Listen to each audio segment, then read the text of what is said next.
Hello and a good morning. You tune into Market Cafe. I'm Ankita Saxena, and the next half an hour I'll take you through all of that transpired on the global front, how the markets moved, and of course what's transpiring on the geopolitical front and the oil that is on the boil.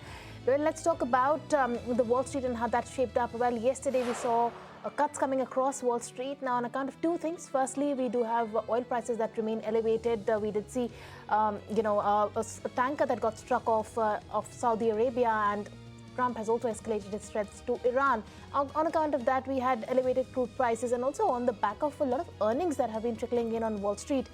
We had Alphabet that slid 3% in extended trading after Google parent lifted its forecast for 2026 capex plans. In fact, they've raised it to $205 billion, pointing towards a strong artificial intelligence demand. But remember, the investors are already cautious about how these hyperscalers are planning their capex around these AI themes. And on account of that, we did see Alphabet that was down and now 3%. We heard Tesla also that reported its quarter numbers.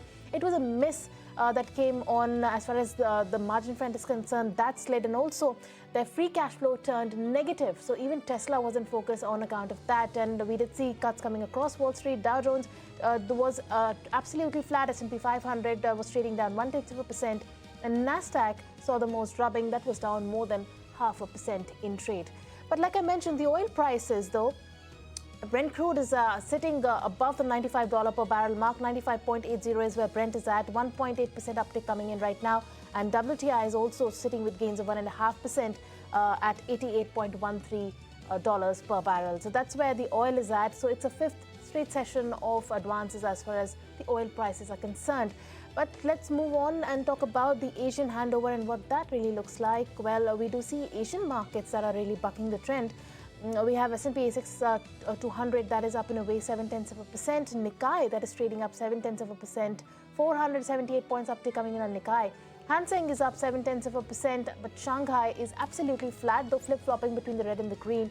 It is trading in the red right now.